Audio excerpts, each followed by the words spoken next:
To order at 6:30 p.m. It looks like we have a large public here tonight. Terrific. Are there any new additions to the agenda? I have two. One is not an idea, nothing for discussion, but along what Ron said, the world is a mess right now, and I think we ought to be more aware of what goes on around us as far as possibility of this ISIS folks that are running around the country. That's all I'm going to say about that. Just be more aware of what's going on. The other one is a contract that a bid that we accepted. So, I'm sorry, I think maybe we need to restate that. It's a little noisy and I'm not sure people caught that. So you're suggesting that the town residents need I'm just thinking everybody should be more aware of what goes on around the world the way it is, and with ISIS, and they're here, and are they going to bother us? Probably not, but yeah. And the second thing? The second thing is a bid that we accepted has gone totally downhill. The fuel bid. So that would be under old business? Probably, yeah. Okay. I have another item for old business as well, which is Green River Covered Bridge. Okay.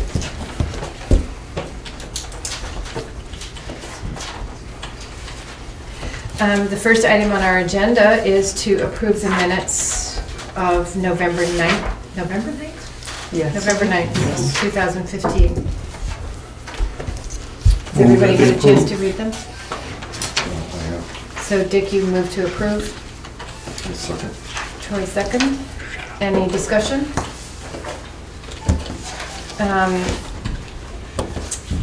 All in favor? And I abstain, because I was not there. Thank you. Could just one.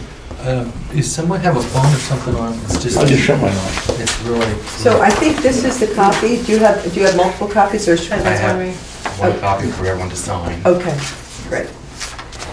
Cheryl Franklin, you are first on our list tonight for the Wyndham Solid Waste Management District update. Did you all get the email?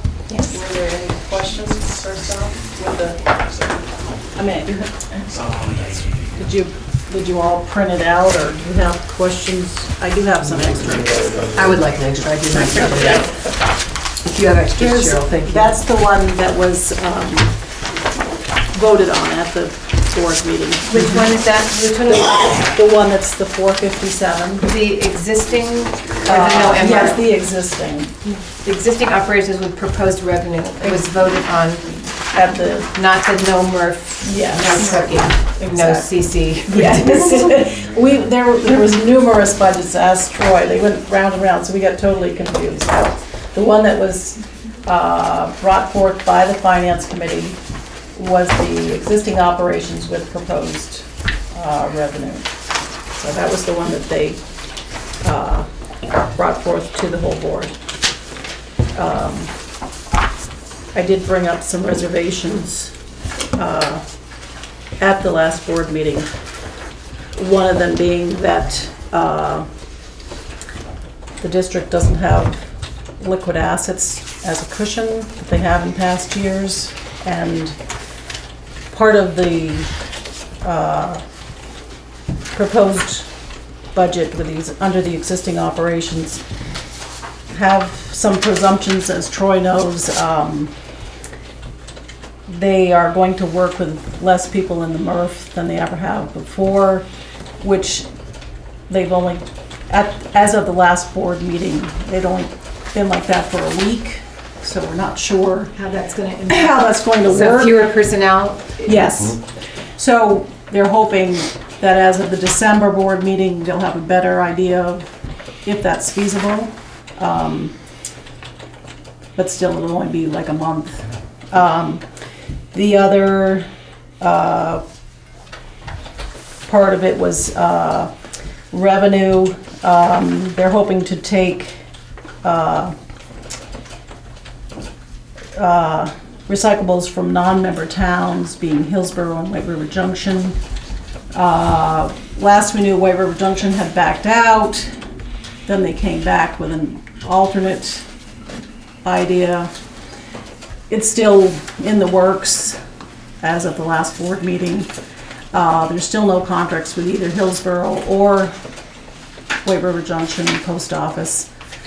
But there are numbers in the budget, presuming that it's going to go forward. So maybe I'm too conservative, but I thought, you know, I just thought those were a lot of presumptions, you know, to go. And the other presumption that was made is there already is a lot of hauling done for non-member towns, being Rockingham, Chesterfield, New Hampshire, and Wethersfield. And it's been many, many years since they've had an increase in the fees. And I think they were just going to go and increase them, and I don't know the percentages, but there were reservations as to what the reaction was going to be, but those numbers were also put into there. And you know, as if they were going to just take it and not shop around. And again, there's no contracts there either.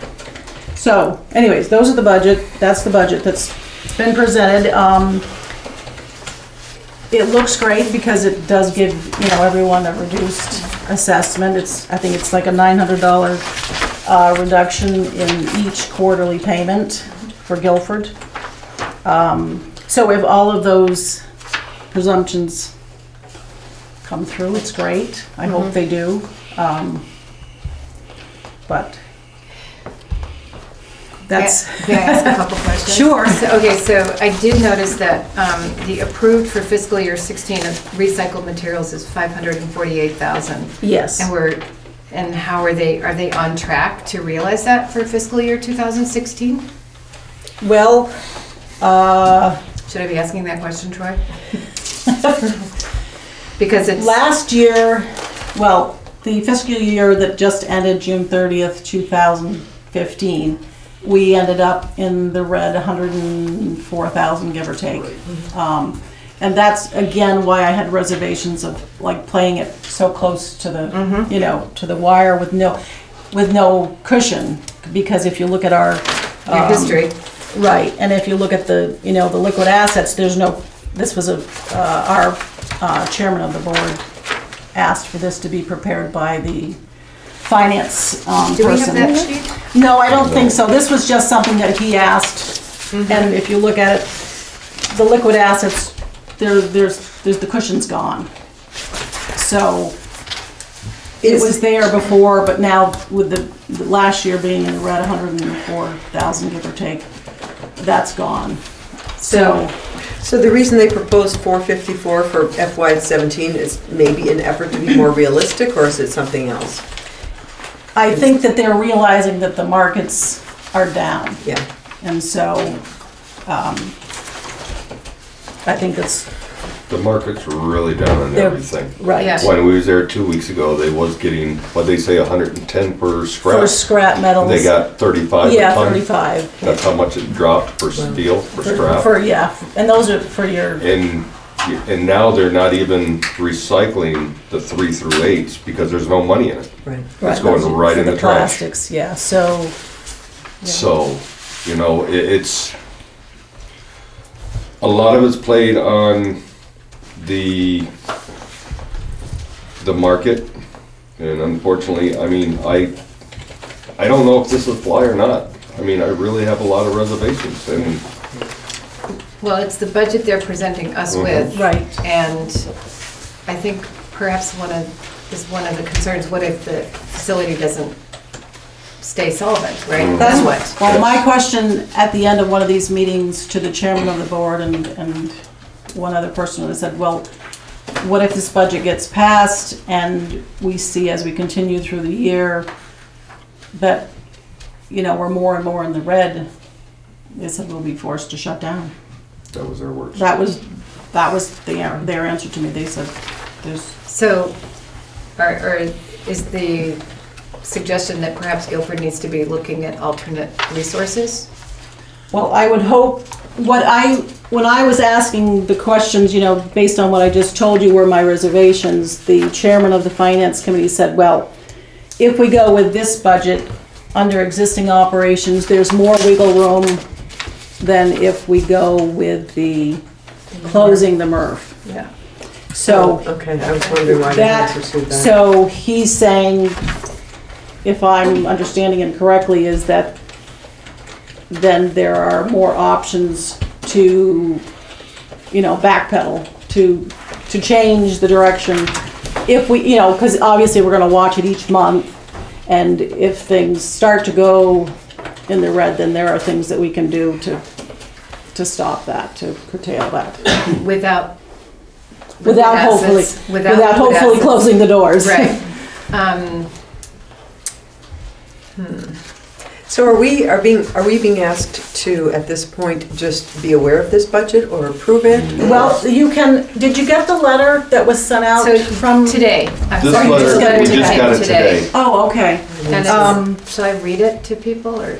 Sure, you can read that, and then as you will see, the next board meeting is December 10th. Which is And before our next everyone, board meeting.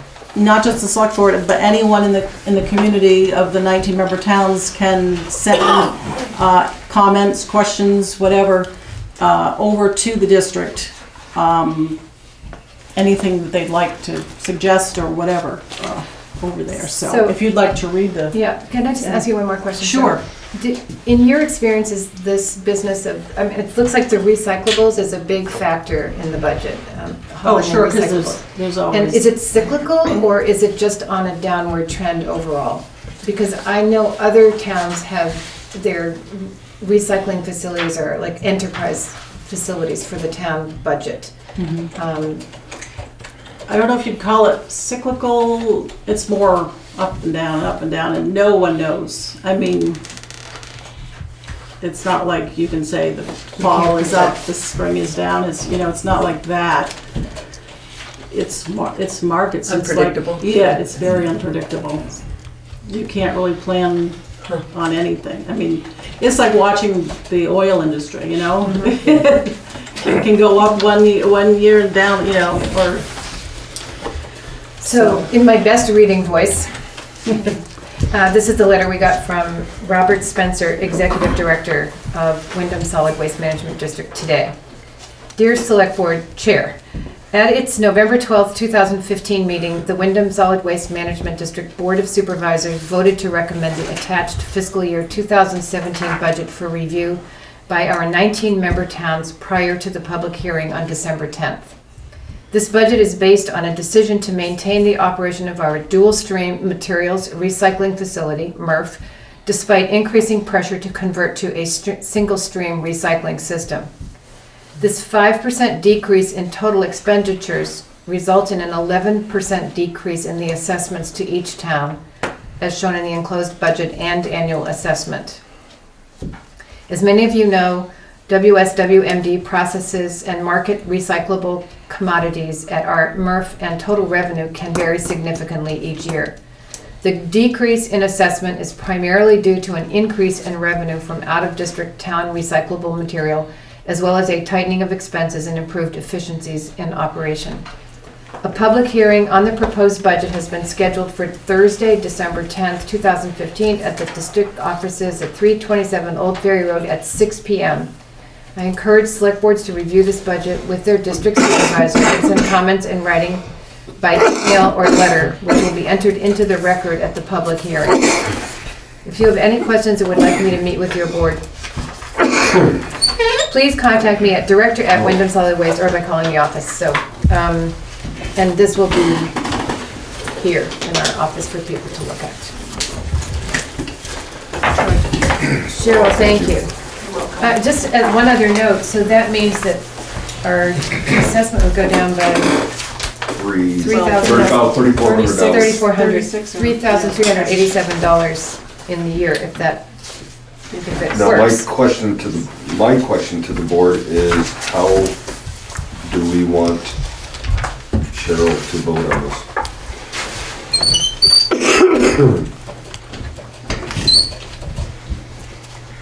the reason that they are not pursuing the idea of single stream, when we talked at that last meeting we had, there was certainly a lot of interest by those towns in that. What was it, Vernon? No. No, it was like Guilford, Newfane, Brattleboro, doing the single stream. The single stream, Single yeah. stream. Yeah, it's a mixed bag with Okay. the voting, Right. for a number of reasons. Brattleboro still has a lot of concerns and they have a lot of pull. Yeah. I've heard a lot of chatter in and outside of the meeting, so I don't know which direction. I mean, this still isn't a done. And the other question I have is that it seems that at least we, from our point of view, not having the recycle bins, doing without the MRF was something we were interested in. Right, But exactly. member towns, by and large, were not ready to consider that, or just Wyndham Solid Waste Management. Well, Brattleboro doesn't feel they want to pay for the bins either because they have a townwide pickup. Right. So, see, their portion of the Yeah. bins is, I Yeah. forget the dollar I amount. think that's significant. 60,000. Yeah, that's what I was thinking. And so, they're looking very carefully at their town budget And yet, it seems that we're there, the way Wyndham Solid Waste Management is pursuing is sort of, let's keep on keeping on for now. right. But as Cheryl said, they have nothing left. Yeah, they have no So- assets or anything. If you were to vote against this, then what? Well, it's a matter of how the voting all goes. I Right. mean, my one vote, But I if people just- turned this budget down, what would they do? Go back and Yeah, they'd have try to to- redo the budget? right, or they may go look at the other budget with the no MRF. I mean, it all depends what people are recommending, if there's a lot of input, feedback Mhm. for the public hearing. I'm not sure what would happen. What are you thinking? They haven't had a good track record for the last 3 years. It's been going downhill steadily for the last 3 years. I believe Bob Spencer is really trying, I do too, I have faith in Bob, that's I do. one of the issues that. but that's one of the reasons why Bernie went to a pay as you throw and everything like that. So,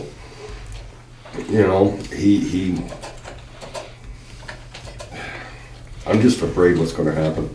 So, But our choices really are just to encourage Cheryl to vote for the budget or against the budget, that's Right. all we can do at Right, this that's point. That's all we can do right Right. yeah, now. I mean, we would have in any case, if it fails, We're all in the same. we're boat. all in the same boat and we all have Right. to come up with another solution. Correct. So Exactly. this buys us a little time to think about Yeah, that. I mean, I'm okay with approving this, I guess, at this point. It doesn't seem like the time to draw a line in the sand, but. Do we No. want Yeah, a motion?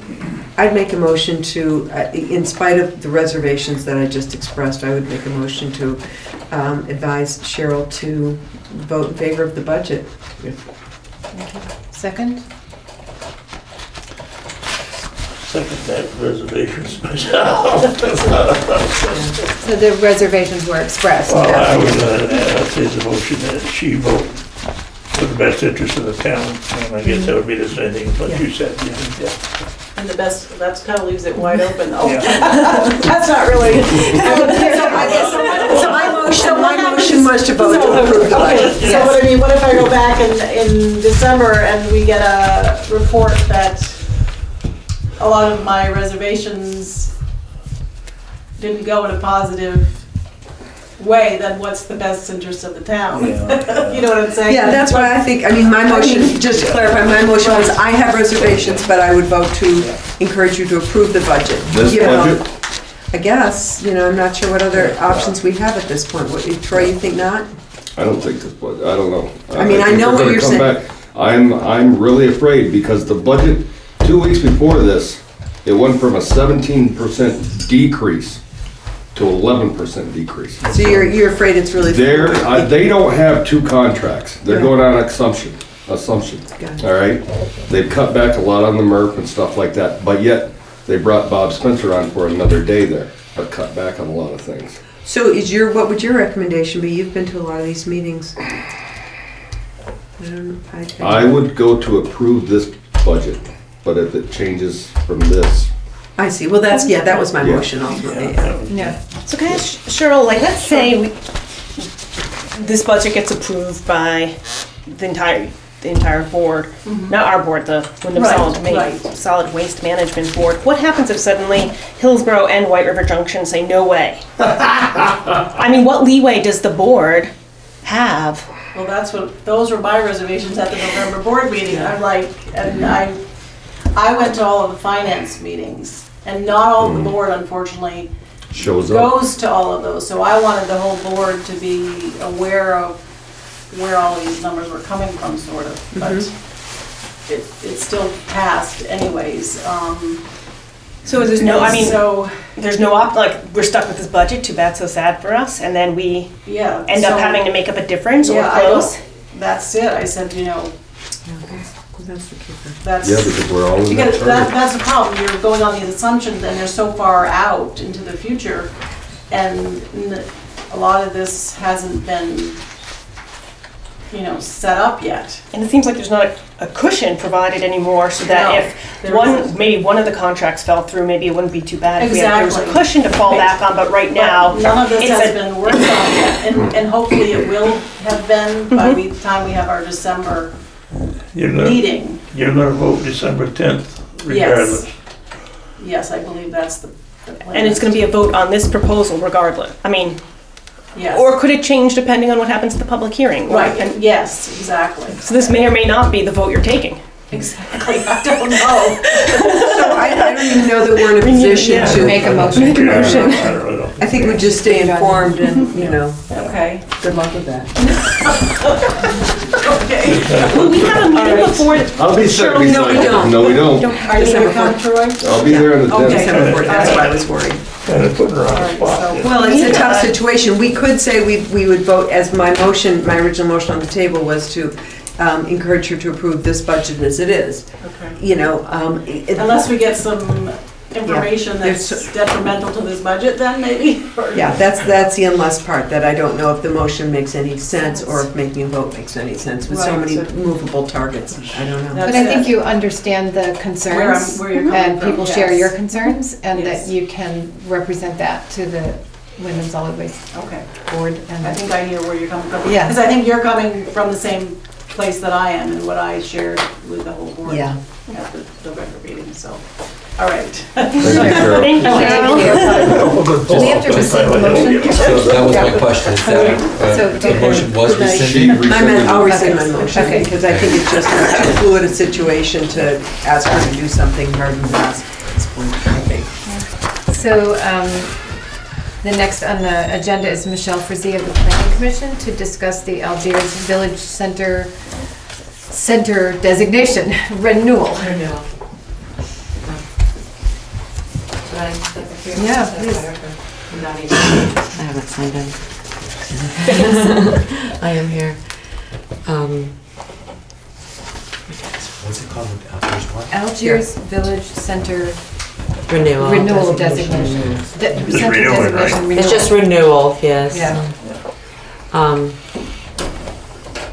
So this is the second renewal. It was renewed in 2011, and we have to have our paperwork in by January 2nd. The Planning Commission's pretty far along in the process of getting this done, because it had been discussed, I believe, at some point in the back by the Select Board, so we've gone ahead with that. But in order to have all of our check boxes on our application, we need to have formalized minutes that the Select Board has appointed the Planning Commission to be the ones to complete this renewal. And Did as we have that? I thought we did I that. thought we had done that, Michelle. I don't think we made a motion. it needs to be Okay, formalized. It'll be great, just, I mean, this, Sure. yeah, so, and if there's any questions, it's So moved. great. Is there a second? Second. All in favor? Aye. Awesome. Here's your map. And the map, by Danny. And what else do you need from the Select Board? Ignore this, it's just that little thing. I we kind of worked on it. Do we need to have a public hearing? Is there, it's There's just no a renewal? public hearing, it's just a renewal. The only thing, just to be informed, because it's a big piece, is communication, making sure everyone knows.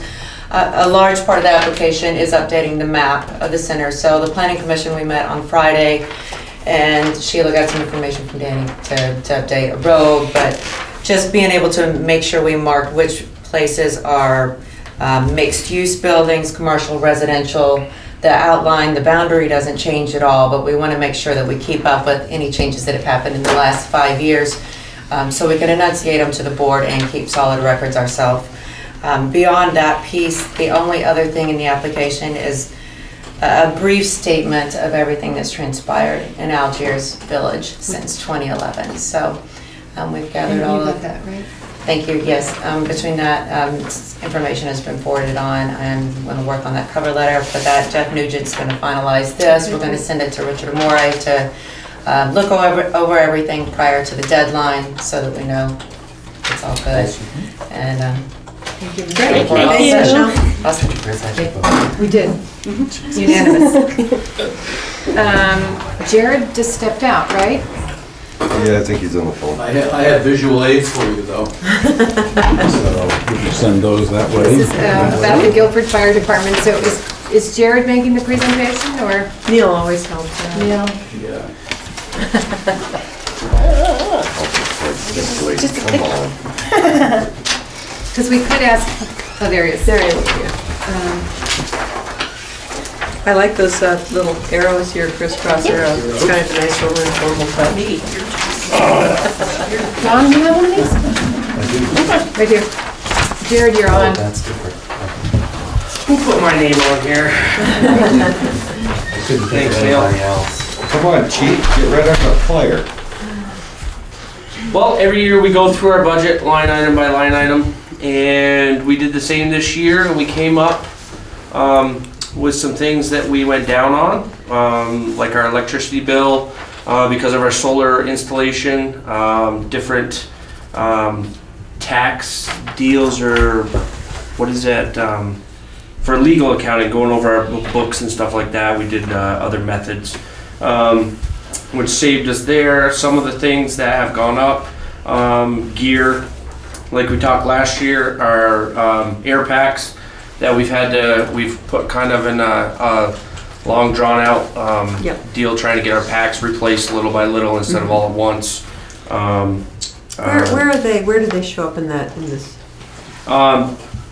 They're not specified in here. They'd be under the detail. It's just firefighting equipment. Yeah, firefighting Okay. equipment. Did they get the, oh, they got one of those. Okay, I'm sorry. Okay, thank I you. thought you were looking at this other. Yep, thanks. And little odds and ends that we need to keep up on, like building maintenance. That's getting a little bit bigger of an issue. We got a couple doors we have to replace, the regular man doors on two different parts of the building. We're still doing the replacing trim little by little and trying to attack the whole painting issue. So we're doing that little by little. We got some truck maintenance on an older truck that we have that we're going to be doing this next year. So, Jared, have you not bought the air packs that were budgeted for FY? Yes, we have. Okay, because it shows, wait a minute, actual FY 1600 and budgeted. Why do I have the FY 14 budget but don't have the FY 15? I'm just curious. Oh, there it is. So you have bought the air packs that, okay. Budget, fine. What other little things have we encountered? The auxiliary has been a huge help as usual. We've done good with our boot drop and our bake sale at the Welcome Center, which was really good this year. Anyways, our overall request is going to be the same as last year. We tried to keep things as close to normal as possible to keep everybody happy. Yeah, this is the new one. Are you? I'm sorry, I'm just trying to follow because. I know, it's yeah, hard, yeah, so I because wish it we had jumped. seen this before. Yeah, it's all right. I've got FY budgeted, so when you say it's the same, FY budgeted was the 213,000, so this is 216,000, right? Roughly the same. Yeah, got it, okay. What figure are you looking at, Ann? Well, I was looking at FY 15 approved. We're in FY 16. 19,458. So we are presently in FY 17, and the budget that was approved was 235. We're presently in fiscal year 16. Yeah, so the 50. No, the town appropriation item is the first line on there. is 219. Thank what you, we're- thank you, what thank you, we're sorry. discussing I was here. looking at the bottom line instead of the top, my mistake. Yeah, thank you, Neil. I think I would really want to look at this carefully, but I have a question about medical EMT. I see that it started in fiscal year 2015 We budget. used to put all of that under fundraising expenses, and we've increased what's happening in the medical side of things. So we decided to keep the medical spending separate from the firefighting expenditures. So I know we also pay Rescue Inc. a fairly large sum of money every year. How is it decided who is our priority? You know, where are our priorities? I don't understand how that We do not at all works. duplicate what Rescue does. Mostly, I mean, you can correct me, but mostly what we have is a first responder system. And so the idea was that people in Guilford are often closer to an event than the people at Rescue.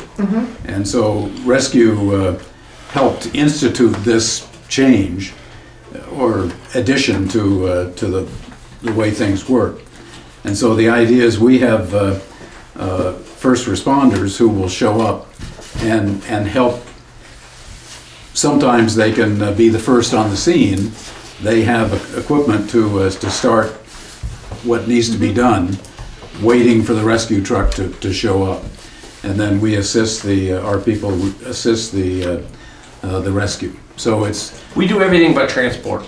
Right. I just wondered if there was a way in which it would help reduce a little bit the Rescue Inc. contract cost with the town. No. Really. No. Rescue Inc. is spread so thin with all the towns that they cover from here all the way up the valley. And our town is so big mile-wise. I mean, we have people throughout that have bags, EMS bags, and anywhere from EMTs up to paramedics, which is very rare for certain towns to have that status. So we're very fortunate to have them spread out, working in town and ready to drop what they're doing and do what they do. You do have the capability of canceling their service if not needed, right? Your first responders get there and you don't need rescue. If it's a sign-off, yeah. Yeah. So they're not necessarily responding to every event. So how can you, if you've had a 3,500 budgeted and almost 4,600 actual, how can you go back to a budgeted figure of 3,500 for next year? Fiscal year. It depends on the calls and everything, correct? If I'm not mistaken, Jared, right? It depends on the calls, and it also, I think some of that was newer EMTs getting geared up with new bags and stuff, and that's only kind of like a one-time deal. Once you buy the bag, buy all the equipment that goes in it, we maintain that. We don't have to do that again until something breaks or goes out of service or... we had 6 people, I think it was 5 or 6 people go through the EMT course last year, so numbers were up for training, for outfitting those people once they got certified. Ian, you have another question? I have one same stupid question again, and then a couple others too. But the reason I was concerned or confused about the air packs is when I look at the FY16 actual, it shows 1,600 spent, which made me think that you hadn't bought the air packs yet. 1,600, 16,000. I think it's 1,600. See, that's where the expenditure that was appropriated was 35,000, or, the budget. That's only what we have spent so far this year. Right, but I'd asked Jared if you'd bought those air packs yet in this fiscal year, and This fiscal year, we just got the appropriation not too long ago, Okay. and then I waited for the dust to settle and everything to figure out what we've had, and I've ordered them. We haven't received them and Okay. paid for them this year yet. that's what my question Right, I'm was. sorry, yes. And then another comment, and this has shown up before, your assets as such are not listed anywhere on here. I don't know if that would be helpful information, the current assets of the fire department, that which a- I think are pretty significant. Are they somewhere else? Isn't that a balance sheet item, not a budget item? Probably. It's not a budget item for sure. Yeah. We do have that. We file a 990 form every year. and Okay. That's what Business and Tax Services Yeah. does for us, putting that together. Right. But is that's information you share with the town at the town meeting, or? It's in the town report, isn't it? I think it's in town report, isn't it? Yeah, the assets. I can look, I have the town report. But the other, I'm gonna make my same sort of broken record comment that I make every year, which is that I know the assets are considerable, and I think that the building should be sprinklered. I'm just gonna go on record as saying We would that. love to have it sprinkled. Yeah, But the That's, building's you know- too new to go for grants is what Katie found out, Uh-huh. because we did investigate it when the water system was going in. unfortunately, we had money in the bond at that point to do it, but there was a decision not to do it then, so. We couldn't, we didn't know about that, or if there was 35 extra thousand in there, we would have done it. Because the building to be outfitted the way it is, to bring the water in, and then to do it, it can't go up above everything. You have to drop down below all the ceilings and run this, because the ceilings aren't heated. Okay. And to do that, it was well, not well over, but it was 32 or 35 grand back then. So how much does that, not having the sprinkler system, how much does that raise the cost of insurance in the building? It has virtually no effect on. Really? Because it's a newish building. Yeah, we checked with the Vermont League of Cities and Towns on that specifically, and they were all in favor of sprinkling, but there was no difference in premiums at all. Yeah. So the tanker be paid off in 3 years? The tanker we paid off on May of 2016. Gabby, you have a question? Yeah, I just want to make sure I'm reading this correctly. So if I look under, I'm just using FY15 because presumably we've had a final. So if I look at total income, it's a little more than $248,000. If I look at total expenses, it's a little more than $219,000. So you have a net gain. Is that correct, of about $20,000? So what happens with that net gain? Does it go back to the town, or does it go towards next year's budget? It gets carried over, and we have a situation where the town money comes in way after we've gotten into the next fiscal year. So we generally use anything that's carried over to keep us going until the end of until we get our town appropriation for the next year, which comes in October, and fiscal year having ended in June. So I have two questions. One is, we are in the process of instituting a capital needs assessment and a capital planning program, so that over 5 years we would understand what our different expenditures are going to be for capital assets. And I would ask that you all start thinking about that, even though it's not a requirement for this fiscal year budget, to do some long-term planning so that the town can also plan for its budgeting over the long term. And when Katie's on board, we will be having more direct conversations about that with everybody. And the other thing is, when Katie's back on board, are you going to be available to answer more specific questions about the budget? Because this is, we do need some time to look at this, and Katie will also help us get a different perspective. Well, actually, this is voted on at the floor by the town. Yeah, I understand, yeah. but we need to be able to talk about it, and Jared needs to be able to talk about it. It needs to be consistent with town finances and the taxes and. Well, it's always a tricky wicket because it really, the fire department is independent of the Right. town. It's funny. It's kind of a funny relationship. So, But I think on behalf of the town, the select board is entitled to ask questions and Oh, to yeah. get some more information, so that we can be, We meet every Tuesday night at 6:30. You're more than welcome to come down. I can't wait. And if you're that interested, I can order more pagers too. One thing that's, Does it work? so Depends. I only give those to certain people.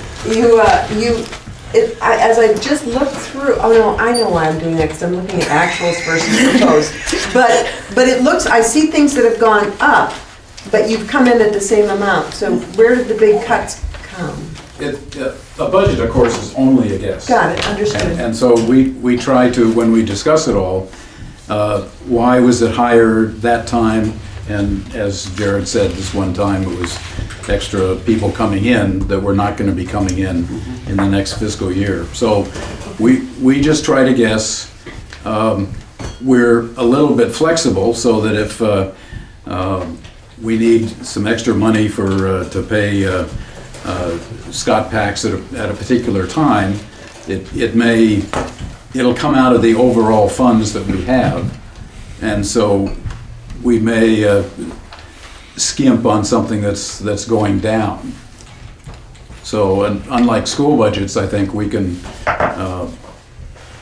sort of move things around a little bit if we have we're in a situation where if we have a major repair on a truck, say, we could all of a sudden have a $15,000 expense. And you can move to play that. So sure. it's just we're trying to be flexible yet responsible. So Thank you. Appreciate that. I think you're very careful with your finances personally, so. you think, I'm sorry, Dick, could you say that again? I think they're very careful with the finances and work on a need basis. Can I ask just one clarification? It might just be because I don't know enough, but the fire department's building the town owns, is that correct? Don't even go there. No, I'm just wondering because it says, they're painting and doing refurbishment to the building, so who's, is that our responsibility or is that a deal with the fire department? We fund them, but they're kind of independent. we are an independent fire department, Yeah. as from our charter in 1955. The building, the town helped us with the funding. It's always been our land that the building is on, and we consider that we're responsible for maintaining the building and all of that. So there's something towards the building in the budget here, but we we generally do work bees and so on rather than subcontracting the work. We have enough people around that we're enough subcontractors involved. So I just want to make sure we're pushing some work off onto the fire department. Matter of fact, I think it is your building. You guys got a lot of work to do. Ron can tell you about that. If you stick around a little bit. Hey, the first one I helped build, I didn't have much on the second one. Thank you both very much. Thank you for coming. I'm pretty sure you'll hear from us soon. We'll be here. thank you. Thanks, guys. You sure you don't want that generator? I think they're good for now. Okay. Hannah Jenkins is, it's Jenkins, right, Hannah? My bad. It is. Is it Well, because- it might be Jenks now. Yeah, because I tried to correct it. I try to be flexible. I'm so sorry.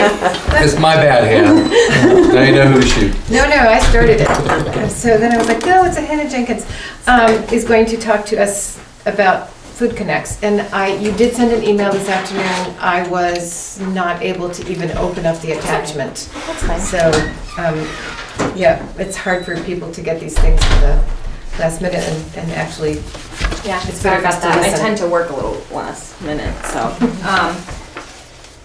So my name's Hannah Jenkins. I'm not really sure who I'm talking to. I'm just gonna kind of talk to everyone in the room, but I work for maybe you Food. can stand next to Dick and then you can This also will be be on in camera. here, yeah. Okay, great. So I work for Food Connects, which is a local nonprofit organization that works in Brattleboro. And basically what we try to do is to connect the community to local agriculture as a way of creating healthy communities. And I've been working here, I live in Guilford, and I've been working at GCS for 4 years, operating a local food buying club. I know some of you may know a little bit more about it because you've gotten food from the buying club, but for those of you who don't, basically what it looks like is we purchase food through Wyndham Farm and Food, which is a local aggregation and delivery service.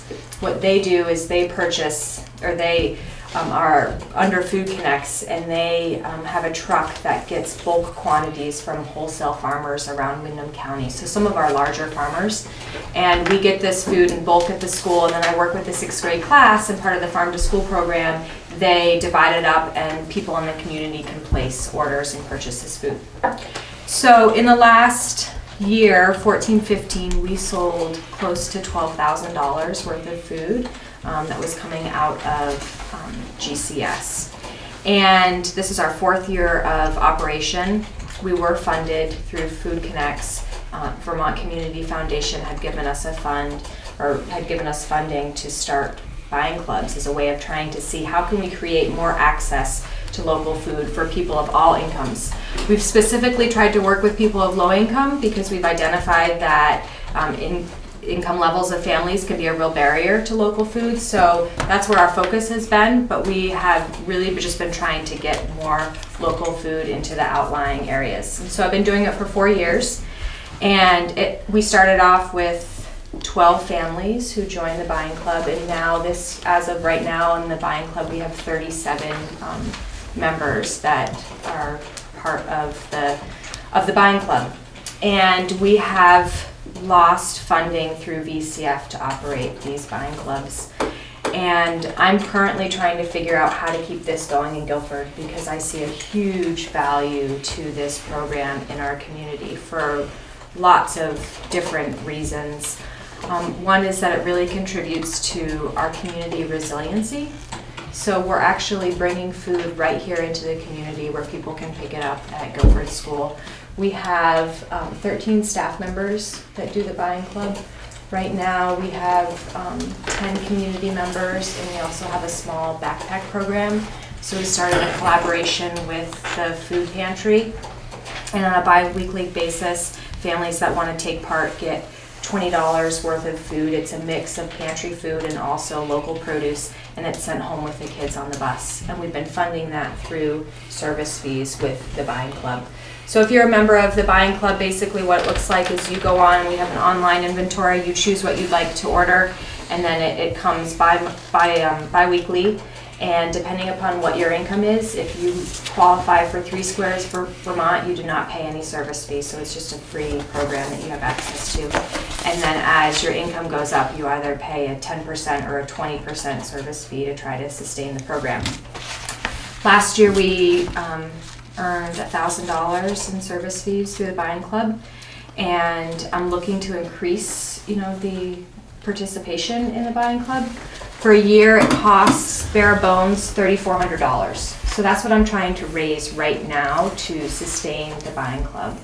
And I think, Sheila, I sent you the email. I've got all sorts of data, and it's fine. I should have brought copies. So I can send that information out to people later. That would be great. So I just put together the last 2 years of information of how many people we've served and what the connections are with the Farm to School program. So as part of the Farm to School program at Guilford in the 6th grade, the class works with me. They sort the food, they weigh the food, and then we're also doing a newsletter right now where they're learning about the local farms and agriculture and the importance of supporting them.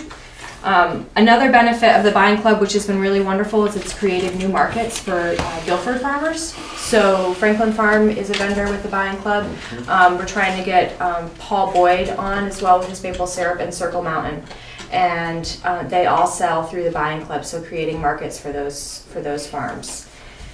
At this point right now, I have solicited funds from the school board because so many, over 50% of the staff there use the buying club, and it's a wonderful service for them. I think Troy could probably speak to that the most, just in seeing the number of staff that come in the afternoons and I'm part of it. And get the average order is $50, so it's a pretty substantial amount of food that people are buying through the buying club.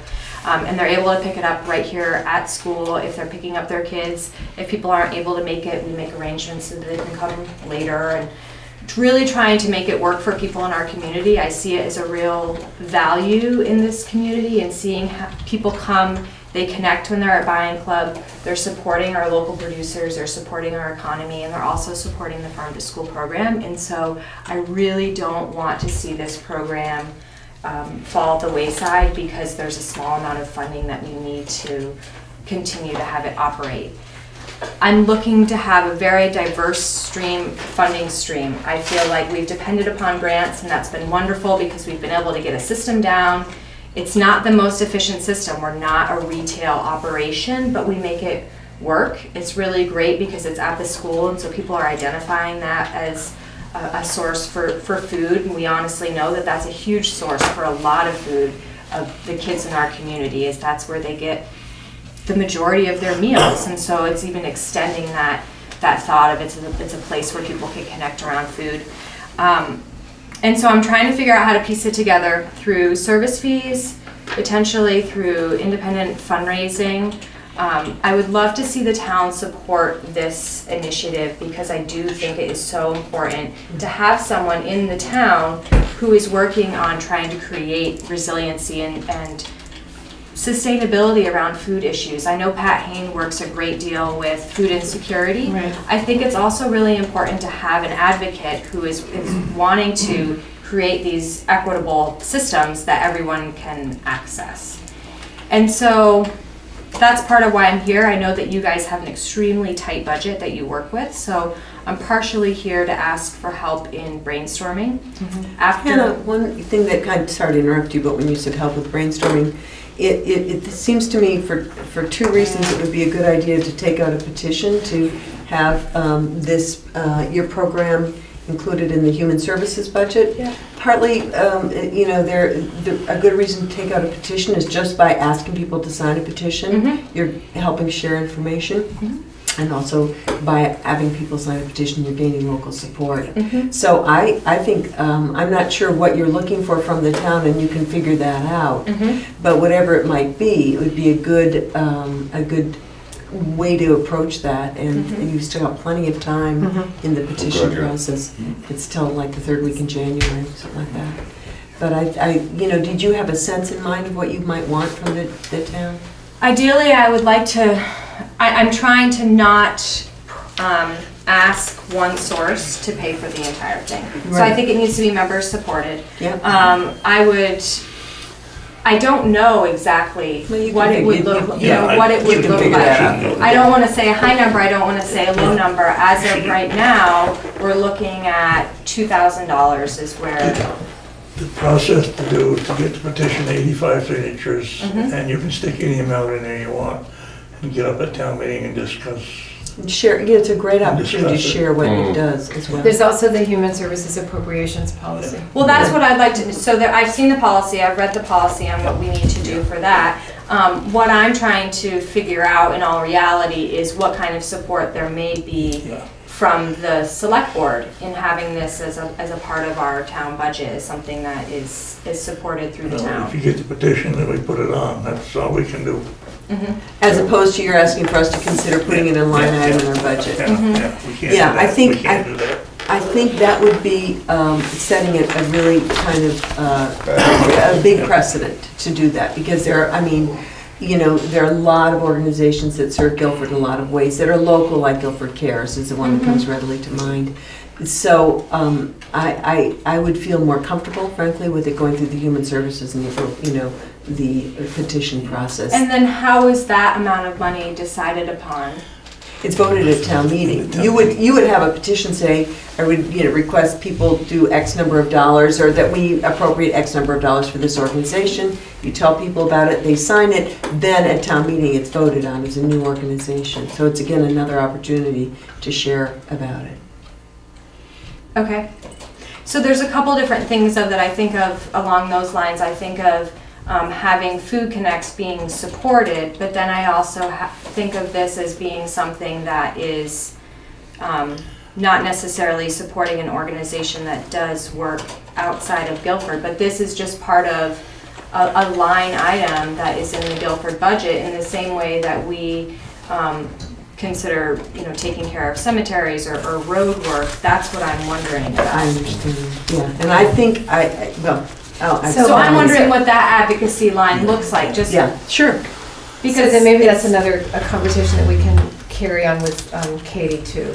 Well, in our budget process. Yeah, in the budget. That's a reach. But the but the petition and the appropriations procedures are very important steps to getting anything. Oh, absolutely. Out there. Yeah. To getting onto the. I'm not trying to more, say that yeah. I want to go, that I'm not, those are not valid and I don't think those are Yeah. steps. I think what I'd like to communicate is, the importance of having access to food in our community and having a system for bringing food into our community. And I mean, you'd have, you'd have your time to speak and everything, but I feel that falls underneath the human services. Yeah. Because you're doing a service for the whole town of Guilford, because anybody can join Food Connects. Mm-hmm. I mean, Steve can, Dick can, Ron, anybody can join it. Yeah. So, Mm-hmm. I think, I'm in agreement with you, so. Yeah. Okay. I think it's not that I'm not supporting it, don't get me wrong, it's not saying that I don't support it, but I don't think we as a board can support something like that, because it's setting a precedence for a whole. Really, our show. budget is to cover very specific kinds of services Right. that have to do with town roads and have to do with the general maintenance of the town buildings, town assets, and this office and this staff. So we're really not in a position, or at least we never have, and that's why I wouldn't want to start by saying we will put a line item in this. We don't have a line item for Guilford Cares. We don't have a line item specifically for the food rescue. pantry. Or we don't have it for the food pantry or anything like that. Or any of that, so I appreciate your advocacy for that. See, each year they submit a request. I'm sorry, Dick, I can't hear you. He said each year they submit. And it can be raised or lowered or whatever at town meeting. It's all, it can be taken out of the, it's put out collectively, but each item can be taken out and you can get up and speak and say you need X number of dollars. And so yeah, rather than try to put in a line item and create a whole mess. So Hannah, thank you. I will send your information out that you sent this afternoon to everybody. Steve, did you have a question before? Yeah, I guess, first of all, I think the program is great. We're members of it. That's personal. But how many, you said the surplus that you have from extra fees is roughly $1,000. Mm-hmm. And you have 37 families in the program. Mm-hmm. Do you know how many families pay that 37? I mean, of the 37, how many contribute to the 1,000? Well, I can just give you like the percentage of it, of the breakdowns. So we have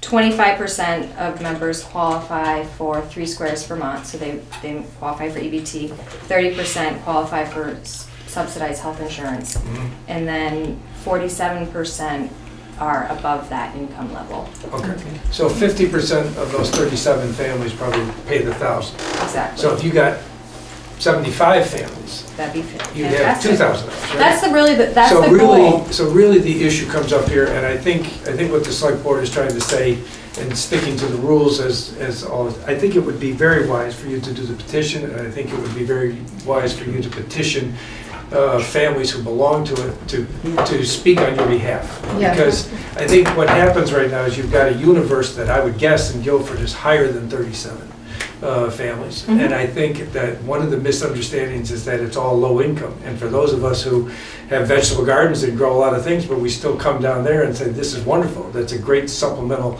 thing. It's great for the town, great for the students, great for everything. So I think what the select board is suggesting is the way to go, and I think that the universe is probably higher than 37. So if you could conceivably double the families and get the money and then get a couple $1,000 from the town, you might be there. Well, I mean, Hannah knows, I buy sporadically, and it depends on what it is. I mean, if Alice is making baked macaroni and cheese, guess where I'm getting the cheese from? It's from Hannah, because it comes from Grafton cheese. Right. For example, okay? I know for a fact, a lot of you guys eat yogurt. Good stuff. But, I mean, compared to the prices in Price Chopper or the co-op or something like that, you'd save almost 30 cents.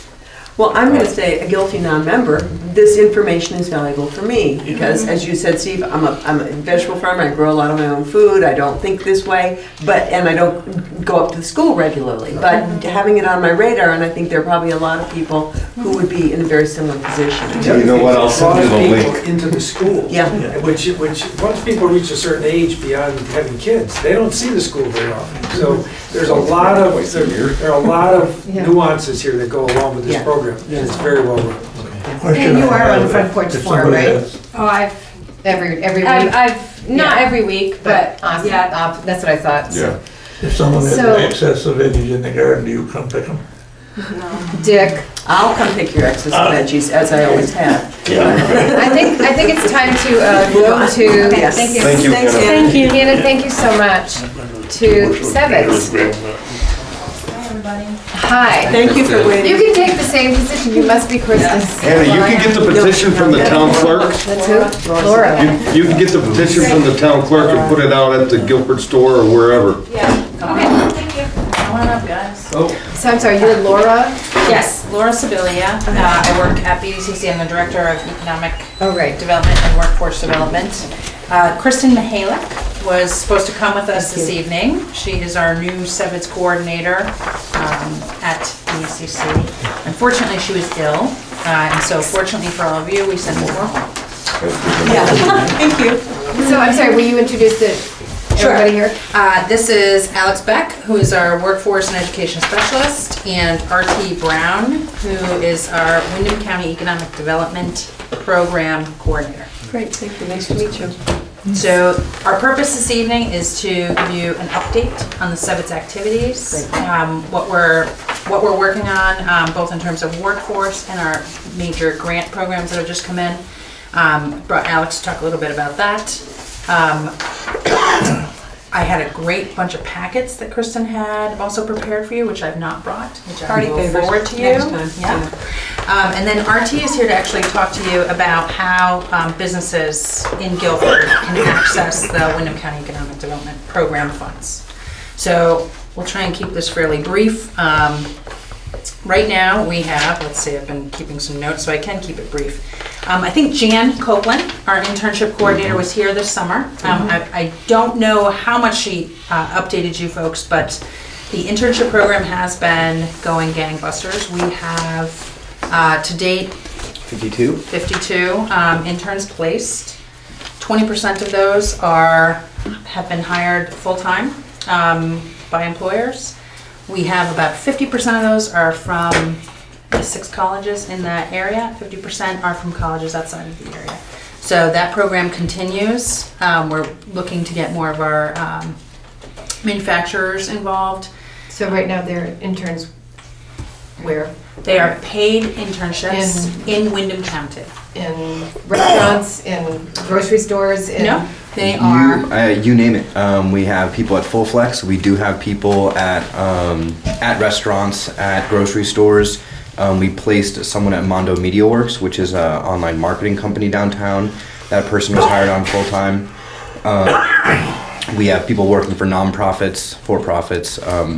It's really, we're indiscriminate in the kinds of businesses we work with, mostly because of the 6 colleges. There's such a variety of students studying a variety of things that we try and get a little bit of everything for everyone. And it's been popular.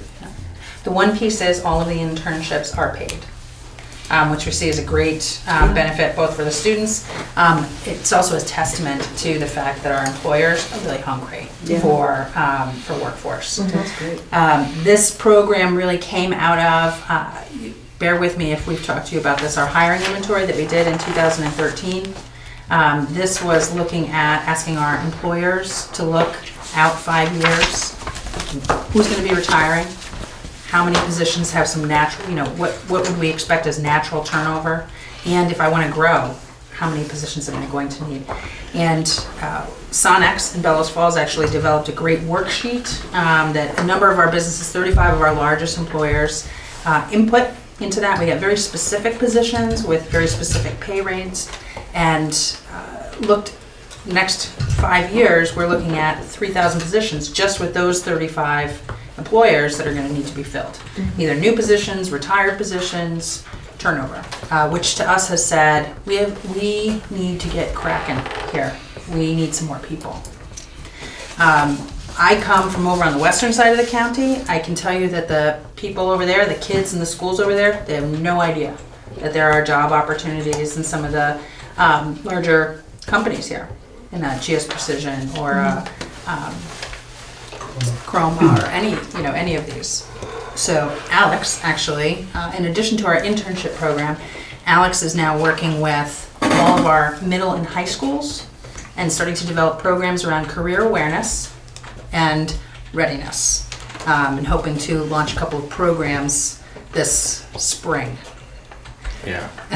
We had a great discussion today about those programs and what they're going to be looking like, kind of twisting and turning a little bit the final programs. You want to say a few words about what we're going to be?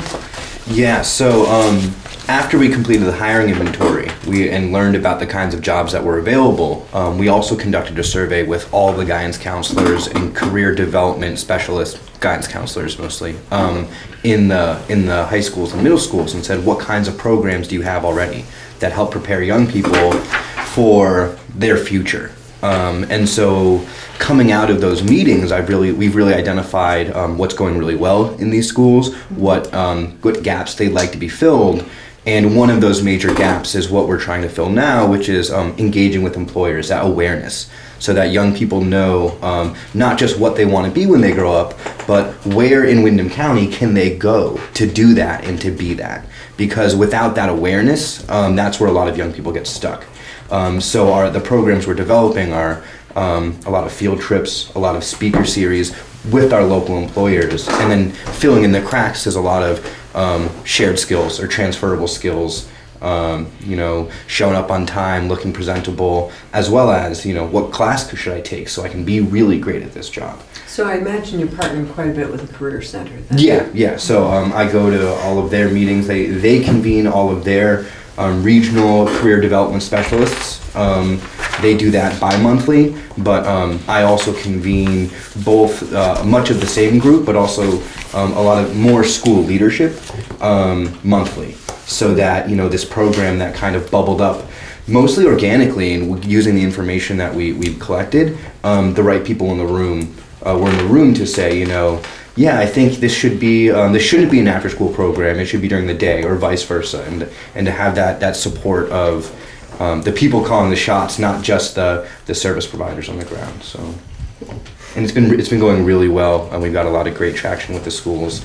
And when I floated the idea for the program, they were like, every student should do this, and I don't know if we have the bandwidth for that yet, but it's we do have some great career exploration programs at the Career Center. Mm-hmm. We don't necessarily have great career awareness. Windham County, what jobs are available in Windham County at the Career Center, or you mean or just in the region? Yeah. Never mind at the Career Center, but just what is there to do?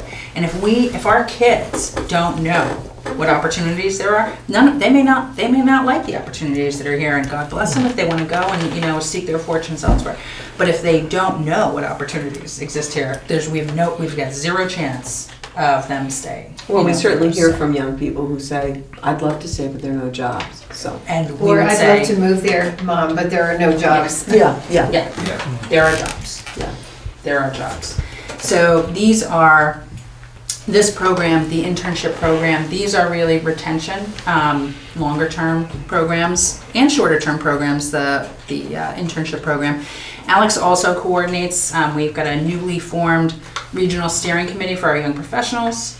This is really important for attracting workforce here, for people to have a network to plug into. Mm-hmm. This has certainly been a declining population. So in addition to this, we are still looking at the Southern Vermont Sustainable Marketing Program, needing to recruit folks from away.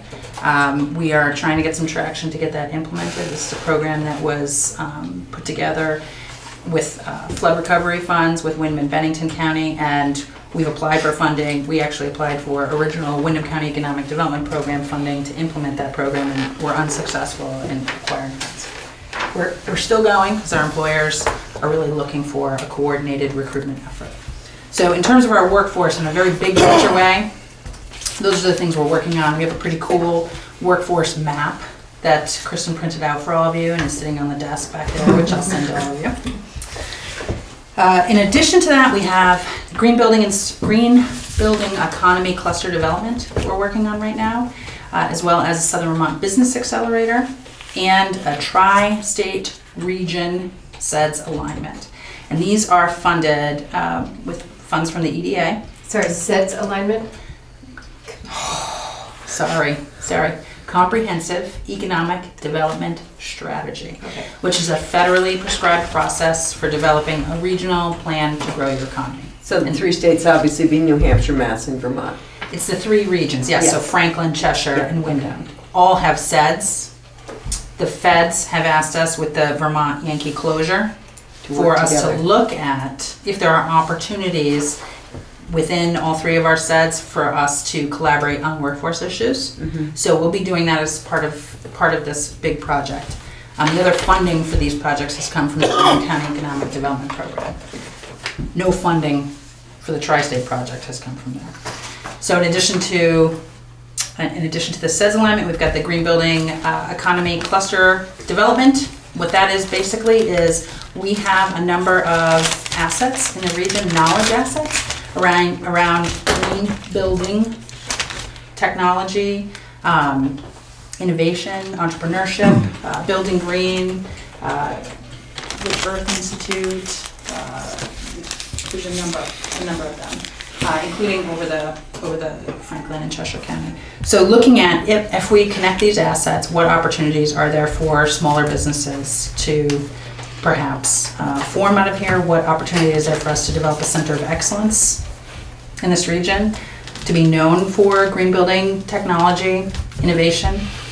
And our Southern Vermont Business Accelerator will be developing along with that, and that really takes ideas, either from a large company or from a new startup company, and it helps accelerate the idea and see if this is going to go somewhere, if this has got legs, and something that we can do. Both of those projects, all 3 of these projects, are just getting going, so we welcome participation from you folks. We'll keep you posted as to what's going on with those.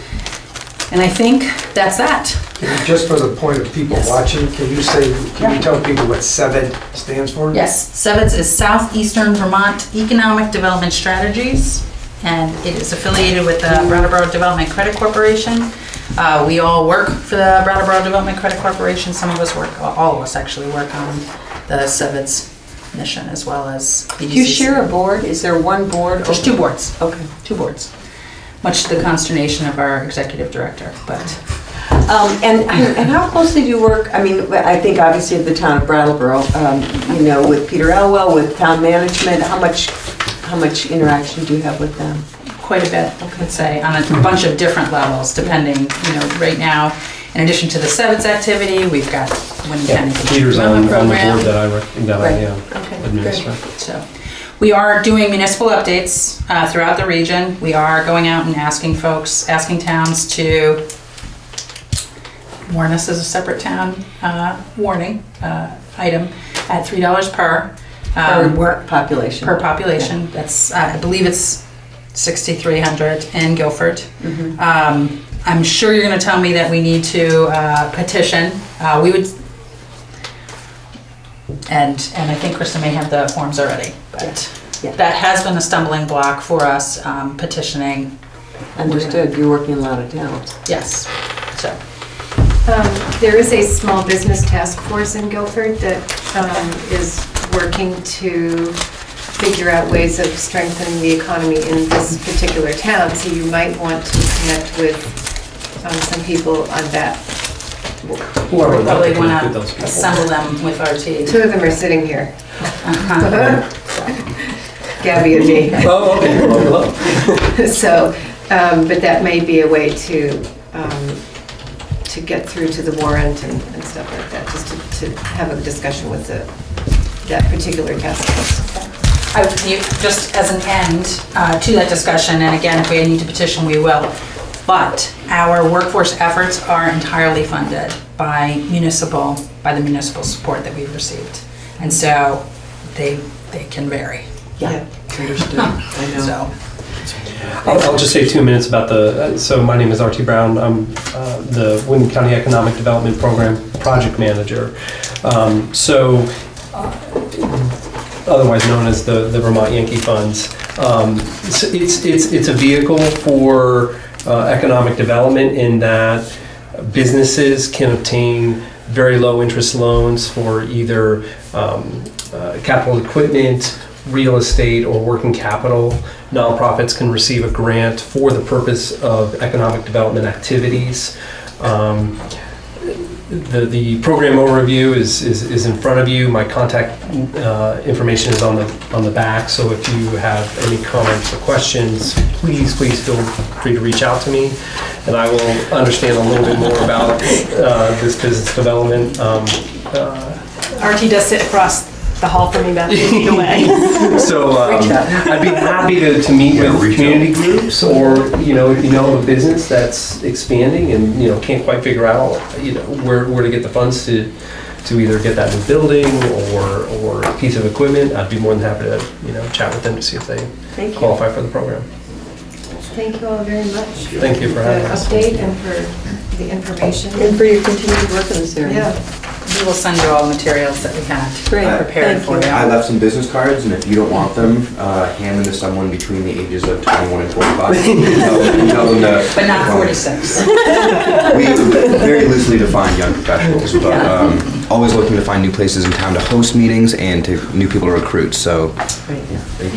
Thank you. You can't have one. So to old business, Ron has an update on the pipe insulation. So I'm not talking.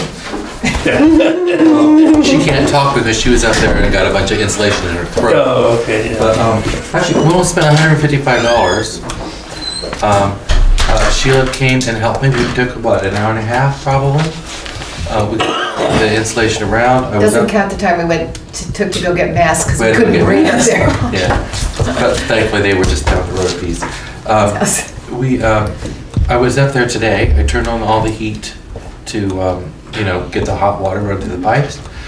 In most places, there was no temperature difference outside of the insulation to the supporting members of the roof. So that was good. There was a couple places where there was a slight elevation. I think I can fix that. But and when I say slight, not anything near the 100 and some degrees of the water in the pipe. And when I say slight, we're looking at 30 degrees versus 39 degrees in temperature difference. So I've identified those places, a little bit of foam insulation. I think we'll fix that. I think we've made a huge hit because when I come to work now, the building feels fine. Thank you both so much. We had such a blast. But it's done. Sheila was able to get into the skinny parts. So the next job for the select board is, and it's going to be all of us, is cleaning that whole thing up there. Oh my gosh.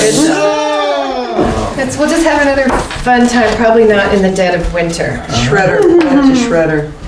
Yes. Auditor vacancy reminder. We have had a notice on our website that says we have a vacant audit position for months, and so I don't know who we don't have. I don't know who our two auditors are, actually. I've forgotten. It's Neil and Kathy Wilkins. Kathy Wilkins, yeah. And there used to be Ellie. That's right. So Vermont statute requires that we have 3.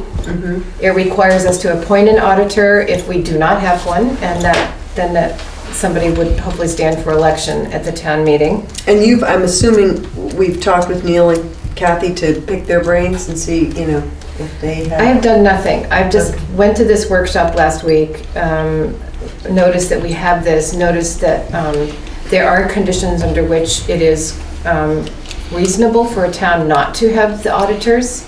If we wanted to go there, I think it would take a lot of conversation, starting with Neil and Kathy, and understanding much more from Penny and Pete about procedures and processes.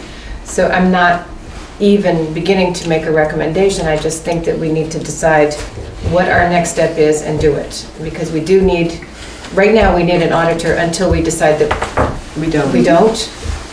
And no decision has been made about that, so. And the pay is?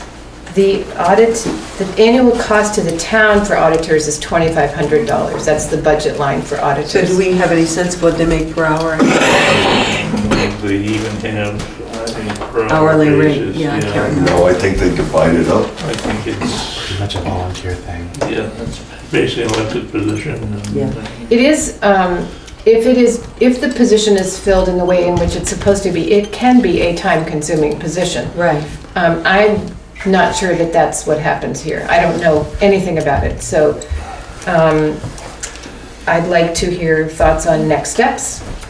The statute's allowed to, what happens if nobody runs and nobody will accept a job position? I mean, do the statutes provide for that circumstance? No.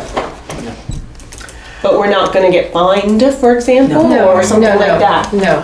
I guess, I mean, I agree with you, Dick. I think that, I mean, we have been lax about pounding the pavement, about, and asking, especially Neil and Kathy and Ellie, you know, to think about people who might be willing and able to give some time to this position and have the skill set to do that. I don't think I've been talking it up enough, but I think, you know, it is in a sense, I don't know how much, it'd be good to understand from Neil and Kathy how much time they do spend, how much of a volunteer thing it is. They set our pace, so we want to get, you know. Right, we have a good auditor. So Sheila, I think it's just, at this point, the only thing I would suggest is renewed focus and effort. I think it's fallen off our radar. So I'll probably be the person to have that conversation with Neil and Kathy in the next couple of weeks. Okay. I'll try to do that and get back. I did get in touch, I did leave a voicemail for Paul, sorry, I'm on to Sheriff versus State Police. Sure. I did leave a voicemail for Paul Favreau and also for Keith Clark, and I have not reconnected with Keith, and Paul has not got back to me, so I have nothing to report on it this time. With the luck we've had with the sheriff department in the past 10, 12 years, I would go ahead and vote to have the sheriff department over the state police. You would be voting for a higher budget. If we were to go that way, it would cost us. We were talking not that many dollars though, right? And we gave more hours for a few more dollars, right? So are we in a position, are we voting about this right now? No. I mean, I would just want to be sure when we have that discussion, we're really having. Yeah, I don't have enough info. We agreed last week to get a sample contract from Paul Favreau, which we do not yet have. And also to talk to Londonderry. We do have information from Londonderry, but that is their situation is very different. Oh, God, yeah. But the information that we have right now is, it would be about $1,000 more a year for the sheriff. Four more hours a month. Or 4 hours more a month. Yeah. But I'm not exactly sure how the hours compare. That's what we haven't clarified with the state police yet, so we're not there yet.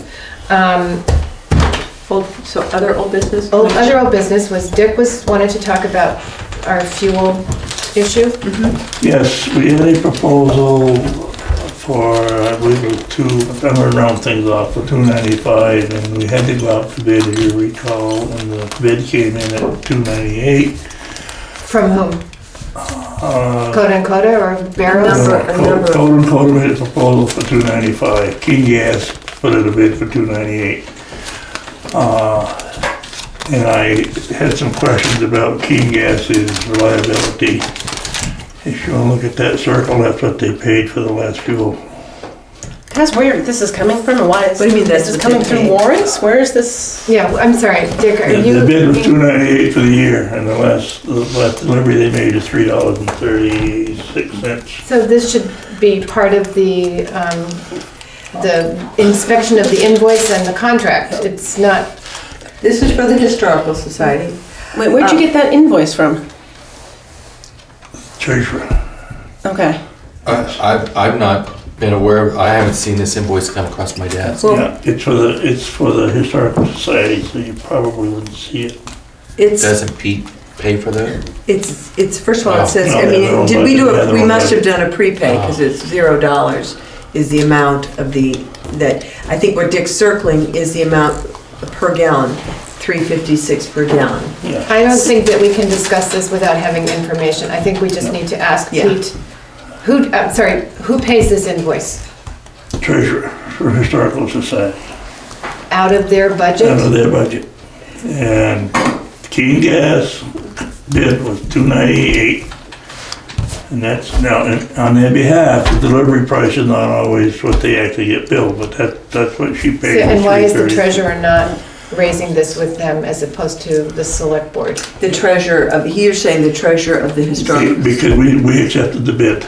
for all the buildings. We accepted the bid for So, all of them. yeah. Consolidated, right? They consolidated. So, guys, what I would suggest is that whether it be Pete or Penny, just look into this. We did make a motion. We accepted King Gas's proposal. They were the low proposal. As I recall, we didn't get a proposal from Coda. No, we had a proposal from Coda and Coda made, they didn't submit a bid. That's Okay. why we went with Keene Okay. Gas. So Yeah. can we ask Ron to follow up on this with Pete The this other week? thing, Ron, is you I don't have think Pete's gonna know, I just think it's. Well, somebody has the contract that we signed. It's Yeah. a contract. that's where we gotta find the contract.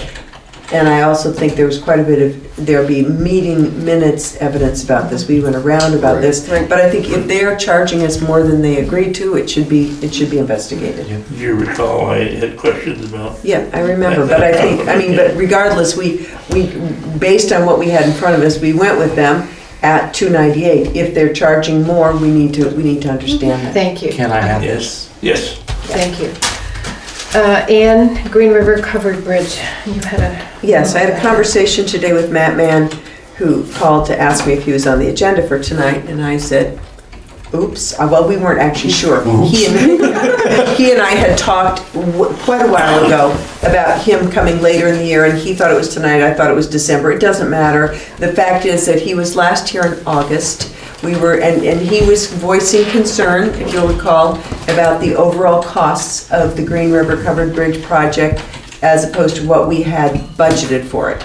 So I said to him, I suggested when we talked today that he come to the next meeting, and he actually said he thought it might be better for him probably to have a conversation with you a little before that December 14th was a little bit of a push out, and at least to get sort of on that page, I emailed Sheila and copied Matt as sort of the introduction to encourage a conversation before the 14th about. So I will get in touch with him and report back to people on that conversation. You have that email that I sent on to the both of you. 14th. So we already Does have. Matt work with Wyndham Regional. Wyndham Regional. Yeah, for yeah. The good news is everything's going well with the state, I guess. Good, yeah, and I think he just, we had talked about January going out to bid, but I think he wanted to be sure as we do our budget that we were clear on the numbers. And if you remember at that meeting in the summer, they were a little tight, the numbers, and so he just wanted to be, go over them. And when I was, actually watching your last meeting, I was, there was some discussion about bridge funds, and it made me think about that, so I'm glad he I went called. over the new bridge today with my car. Quite a lot easier maneuvers than the old one was. Bridge Yeah, the 65. bridges are looking good. Yeah. So that's just really Thank for you. you, but I want to Right. let everybody know. Sheila, can I ask a side question about the covered bridge? Just for clarification, I've been asked a couple times by people, has option A been taken off the table, or is it option A being the alternative routing around without a bridge? Is that off the table at this point, or is it still? No, it's kind of interesting. Can I answer that? I would love if you would answer Okay. that. Thank you. Way back in August, I believe, when Sean James came over, pretty much to talk about the repair of the Green River Covered Bridge, but we discussed option A again, and we said to him, there's no big rush on it, but we wanted to have a phased proposal for how to investigate this question. And the first thing he suggested would be really just like neighbors talking, somebody doing a walk, getting a very informal sense of the viability of that option. Phase 2 would be doing the photosymmetry or the aerial photography to, and that would be when the price would go up close to $30,000. So we have not received any proposal from him. I think we told him it was not urgent. So I might have expected something from him, but we hadn't pushed it.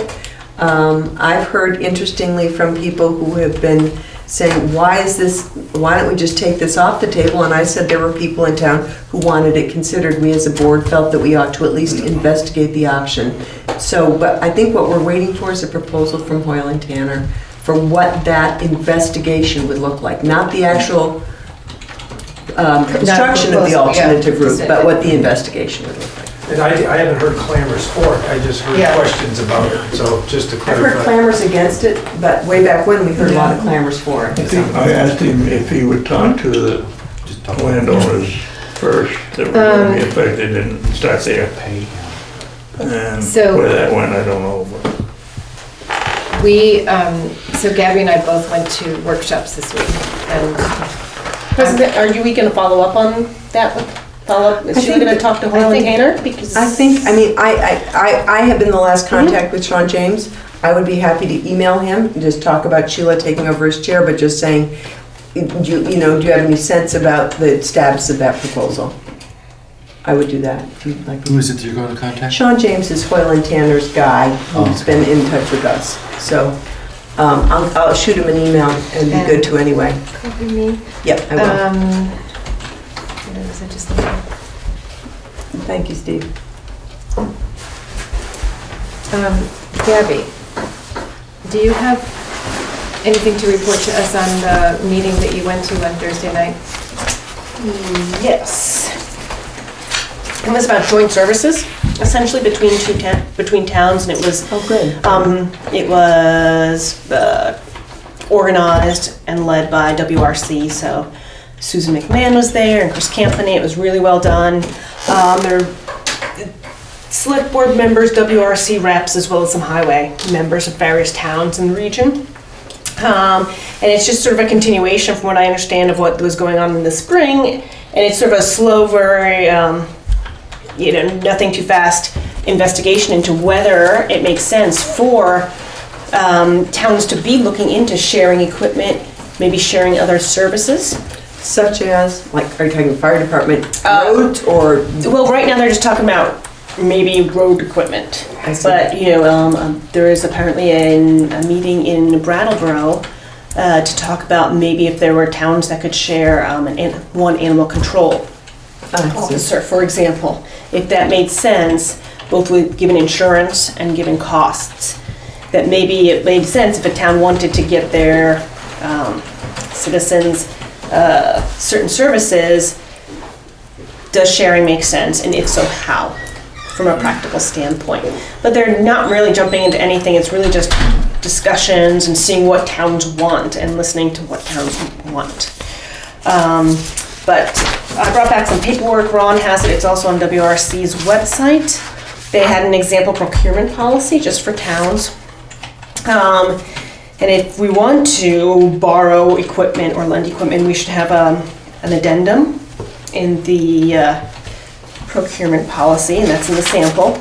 They also suggested, speaking with highway crew members and saying, would you want to lend out equipment, and if so, what? And talk about on what basis. Would it be free?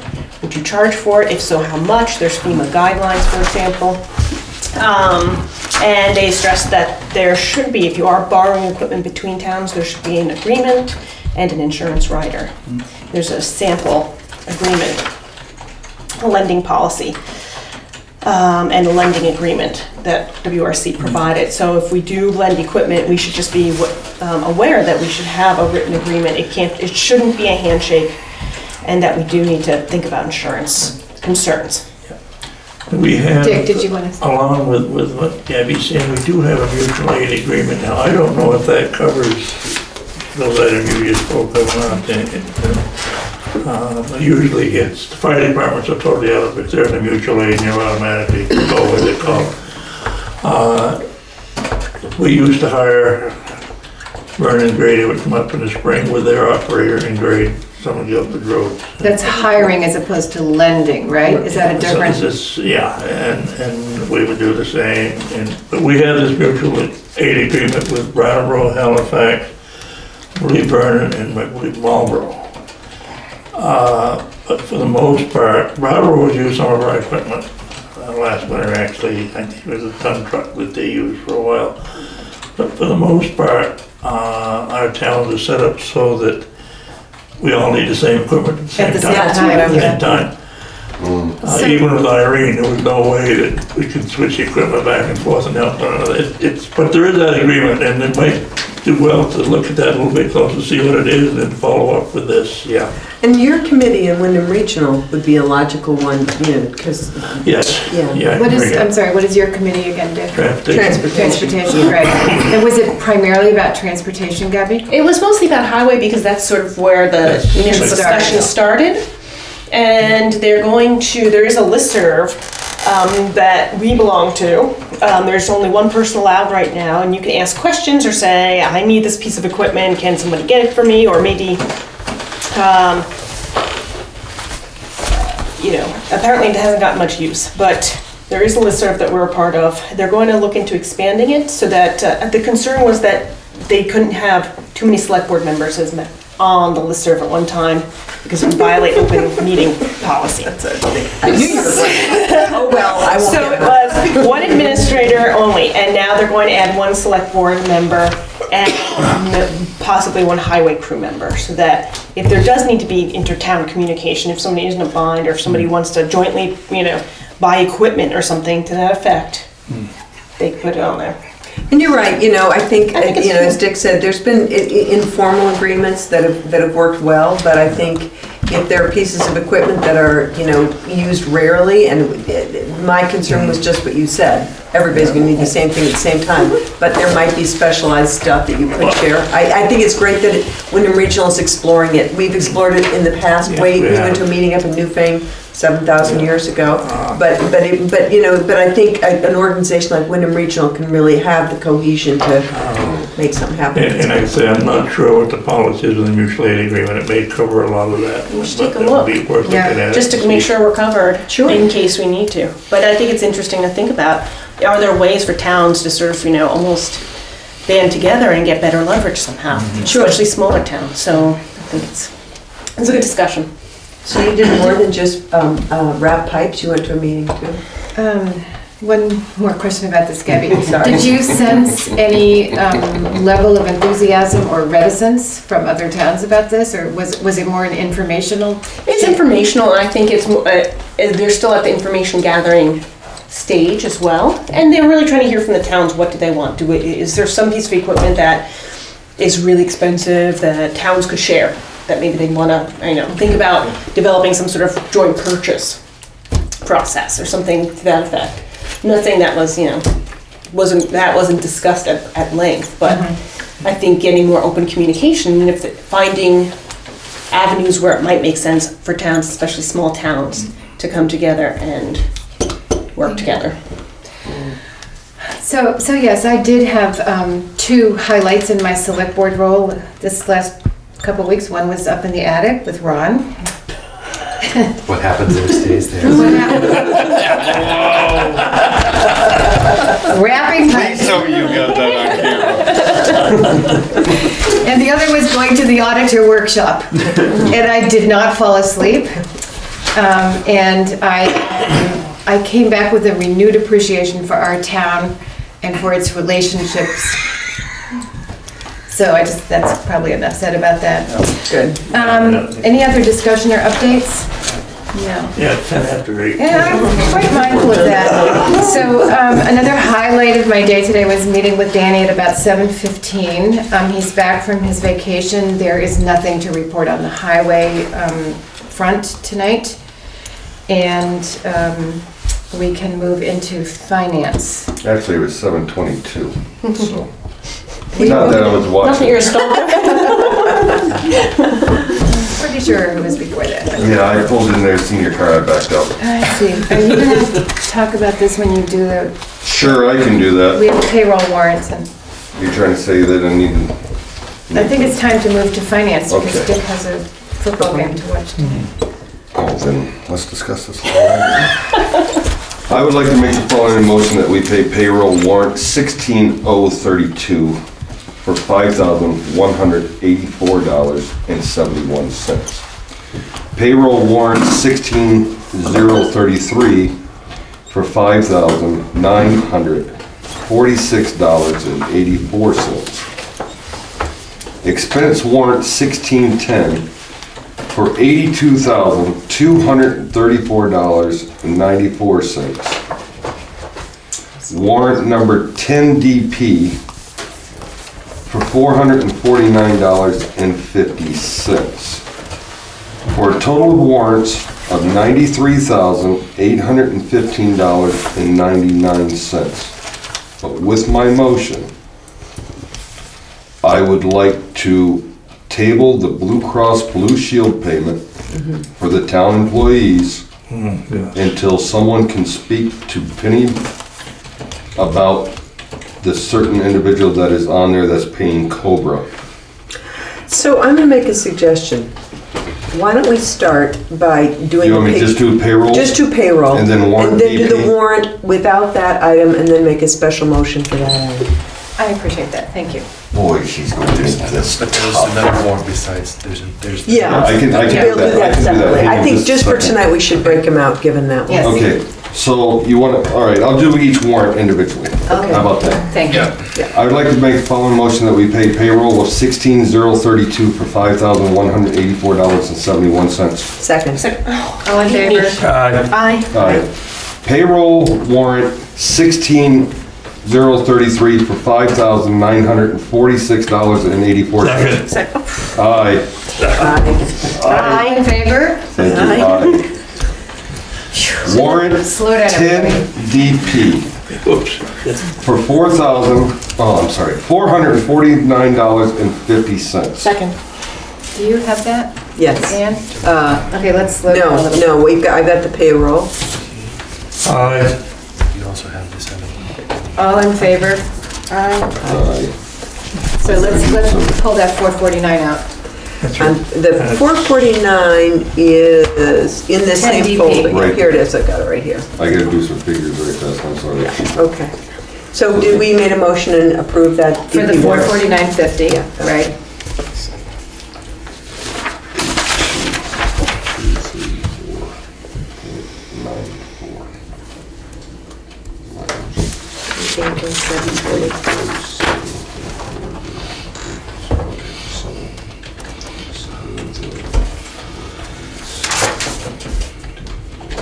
$78,427.54. Yes.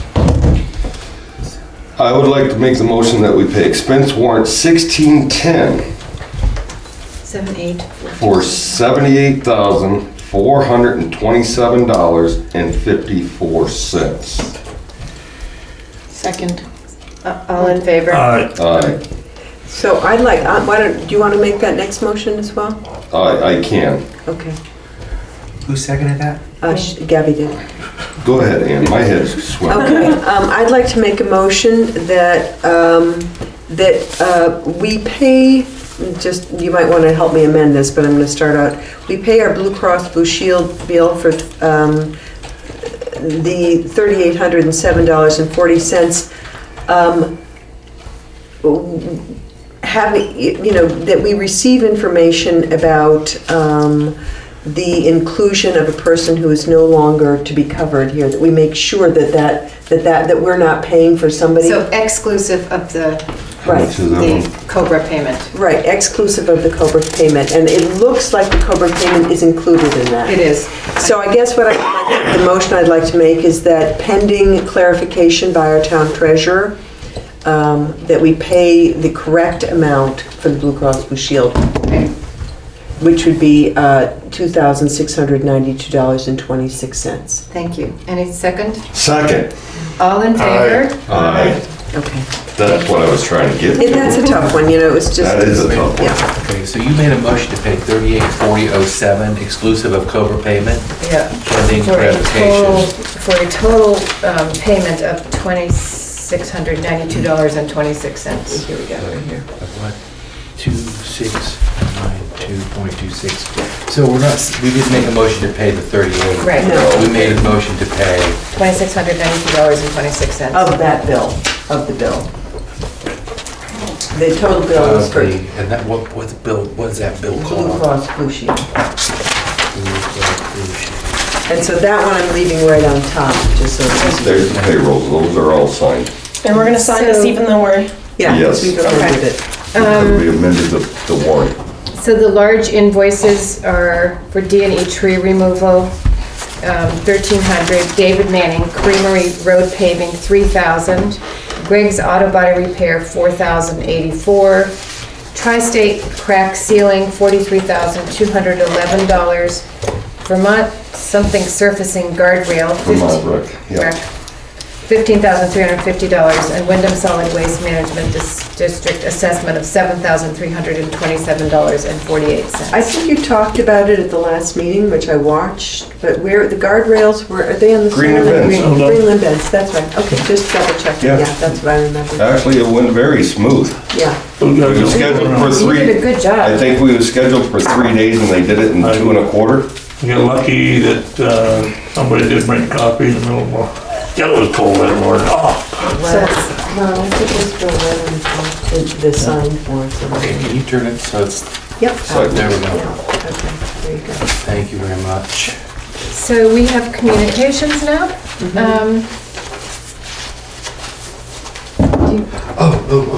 have them for us here someplace? No, I was expecting you guys to bring your own. Seriously? Yeah, I can tell you real quick. Okay, well, we have Project. AIDS projects.